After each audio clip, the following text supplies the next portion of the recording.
ಸದ್ಗುರು. ಸ್ತ್ರೀಯರ ಪ್ರೇಮಕ್ಕೂ ಹಾಗೂ ಪುರುಷರ ಪ್ರೇಮಕ್ಕೂ ಏನು ವ್ಯತ್ಯಾಸ? ಉತ್ತರ ಸಾಕಷ್ಟು ಇದೆ. ಸ್ತ್ರೀ ಒಬ್ಬಾಕೆಯನ್ನು ಅರಿಯುವುದು ಬಹಳ ಕಷ್ಟ. ಆಕೆ ತಾಯಿ ಆಗೋದಕ್ಕೂ ಮುನ್ನ ಇದ್ದಂತಹ ಶೈಲಿ ಬೇರೆಯದ್ದೇ ಆಗಿರುತ್ತೆ. ನಂತರದ ಬದುಕಿನ ಶೈಲಿ ಬೇರೆ. ಉದಾಹರಣೆಗೆ, ನಮ್ಮ ಹೆಂಡತಿ ನಮ್ಮನ್ನು ಅಗಲಿದಾಗ ಅಥವಾ ದೂರ ಹೋದಾಗ ಅಲ್ಲಿ ನಮಗೆ ಜವಾಬ್ದಾರಿಗಳು ಹೆಚ್ಚಾಗುತ್ತವೆ. ನಾವು ತಂದೆ ತಾಯಿ ಆ ಎರಡೂ ಸ್ಥಿತಿಯನ್ನು ನಿಭಾಯಿಸಬೇಕಾಗತ್ತೆ. ಅಲ್ಲಿ ಸವಾಲುಗಳು ದೊಡ್ಡ ಮಟ್ಟದ ಬೆಳವಣಿಗೆಗೆ ಅವಕಾಶ ನೀಡುತ್ತೆ. ಕೇವಲ ತಂದೆ ಮಾತ್ರ ಆಗಿದ್ದರೆ ಅಲ್ಲ.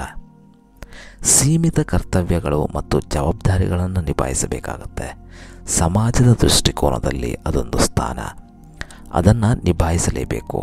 ಅದು ಪ್ರಾಕೃತಿಕ ಮತ್ತು ಸ್ವಾಭಾವಿಕ ಎರಡೂ ಅಲ್ಲ, ಕೇವಲ ಅದೊಂದು ನಿಬಂಧನೆ.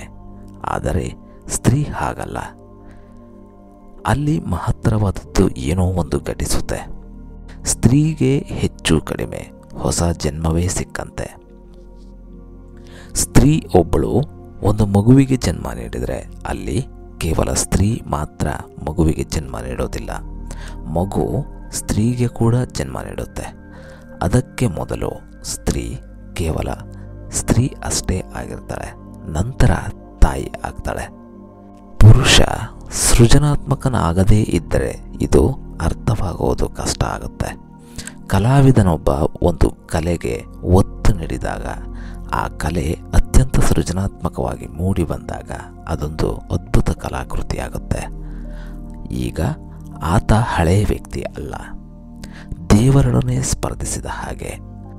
ಅಲ್ಲಿ ಯಾವುದೋ ಒಂದಕ್ಕೆ ಜನ್ಮ ನೀಡಿದಂತೆ ಆತ ಅದನ್ನು ಸೃಷ್ಟಿಸಿದ್ದಾನೆ.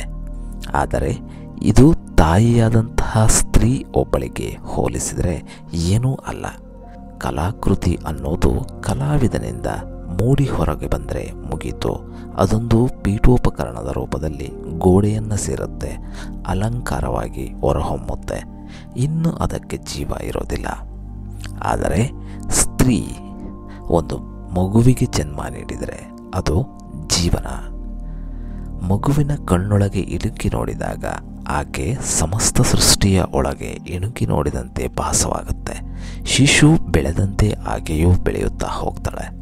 ಹೀಗಾಗಿ ಪುರುಷ ಸಾಧ್ಯವಾದರೆ ಹೊಣೆಗಾರಿಕೆಯ ಬಗ್ಗೆ ತಲೆ ಕೆಡಿಸಿಕೊಳ್ಳುವುದಕ್ಕಿಂತ ಹೆಚ್ಚು ತಾಯ್ತನದ ಸ್ಥಿತಿಯ ಬಗ್ಗೆ ಯೋಚಿಸಬೇಕು. ಅರ್ಥಾತ್ ಸ್ತ್ರೈಣ ಗುಣವನ್ನು ಹೊಂದಬೇಕು. ಗ್ರಹಣಶೀಲನಾಗುವುದರ ಬಗ್ಗೆ ಆಲೋಚಿಸಬೇಕು.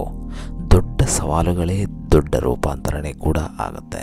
ಇದನ್ನು ಬಳಸಿಕೊಂಡರೆ ನಾವೊಂದು ದೊಡ್ಡ ಸಮಾಧಿ ಸ್ಥಿತಿಯನ್ನು ಹೊಂದಿದ ಹಾಗೆ. ನಮ್ಮೊಳಗಿನ ಸ್ತ್ರೀ ಮತ್ತು ಪುರುಷ, ಇನ್ ಮತ್ತು ಯಾಂಗ್ ಎರಡೂ ಮಿಲನಗೊಳ್ಳುತ್ತವೆ, ಸ್ಪಷ್ಟ ರೂಪವನ್ನು ತಾಳುತ್ತವೆ. ದಿನ ಉರುಳುತ್ತಿದ್ದ ಹಾಗೆ ನಾವು ಸ್ತ್ರೀಯೋ ಅಥವಾ ಪುರುಷರೋ ಎಂಬ ಭಾವನೆ ಹುಟ್ಟುತ್ತೆ.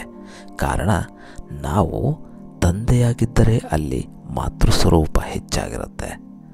ಯಾವ ಸನ್ನಿವೇಶವೇ ಆಗಿರಲಿ, ನಮ್ಮ ಬೆಳವಣಿಗೆ ನಮ್ಮ ಆಂತರಿಕ ದೃಷ್ಟಿಕೋನದತ್ತ ಸಾಗಿರುತ್ತೆ.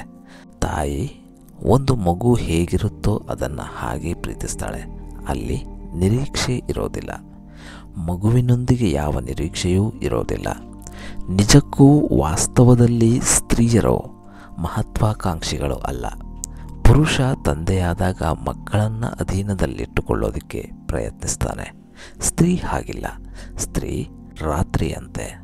ಆಕೆ ನಮ್ಮನ್ನು ಸುತ್ತುವರಿತಾ ಹೋಗ್ತಾಳೆ, ಆವರಿಸಿಕೊಳ್ತಾ ಹೋಗ್ತಾಳೆ. ಒಂದು ರೀತಿ ಮುಳುಗಡೆಯ ಹಾಗೆ ನಮ್ಮನ್ನು ಸ್ಪರ್ಶಿಸದೆ ಆವರಿಸಿಕೊಂಡು ಬಿಡ್ತಾಳೆ. ಕತ್ತಲು ಆವರಿಸಿದಾಗ ಅದನ್ನು ಸ್ಪರ್ಶಿಸೋದಕ್ಕೆ ಸಾಧ್ಯವಿಲ್ಲ. ಅದು ಅಲ್ಲಿದೆ ಅಷ್ಟೇ. ಅದರ ಉಪಸ್ಥಿತಿಯಲ್ಲಿ ನಾವು ಕೂಡ ಇರ್ತೇವೆ. ಆದ್ದರಿಂದ ಪ್ರೇಮ ಕರ್ತವ್ಯ ಅಲ್ಲ. ಯಾವುದೋ ಒಬ್ಬ ವ್ಯಕ್ತಿ ಪೂರ್ಣ ಪ್ರಮಾಣದ ವ್ಯಕ್ತಿ ಆಗೋದಿಕ್ಕೆ ಬಯಸಿದರೆ ಆತ ಸ್ತ್ರೀ ಮತ್ತು ಪುರುಷ ಎರಡೂ ಆಗಬೇಕಾಗತ್ತೆ. ಆಗಲೇ ಪರಿಪೂರ್ಣ ವ್ಯಕ್ತಿಯ ಜನನ ಸಾಧ್ಯ.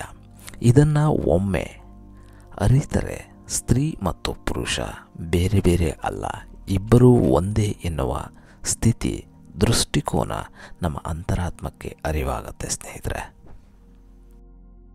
ಸ್ನೇಹಿತರೆ, ಈ ವಿಡಿಯೋ ನಿಮಗೆ ಇಷ್ಟವಾಗಿದ್ದಲ್ಲಿ ದಯವಿಟ್ಟು ಲೈಕ್ ಮಾಡಿ ಮತ್ತು ಶೇರ್ ಮಾಡಿ. ನಿಮ್ಮ ಅನಿಸಿಕೆ ಮತ್ತು ಅಭಿಪ್ರಾಯಗಳನ್ನು ಸಹ ಕಮೆಂಟ್ ಮಾಡಿ. ನೀವಿನ್ನೂ ನಮ್ಮ ಚಾನಲ್ಗೆ ಹೊಸಬರಾಗಿದ್ದರೆ ದಯವಿಟ್ಟು ಈ ಚಾನಲನ್ನು ಸಬ್ಸ್ಕ್ರೈಬ್ ಮಾಡಿ ಮತ್ತು ಬೆಲ್ ಐಕಾನ್ ಕ್ಲಿಕ್ ಮಾಡಿ. ವಂದನೆಗಳು.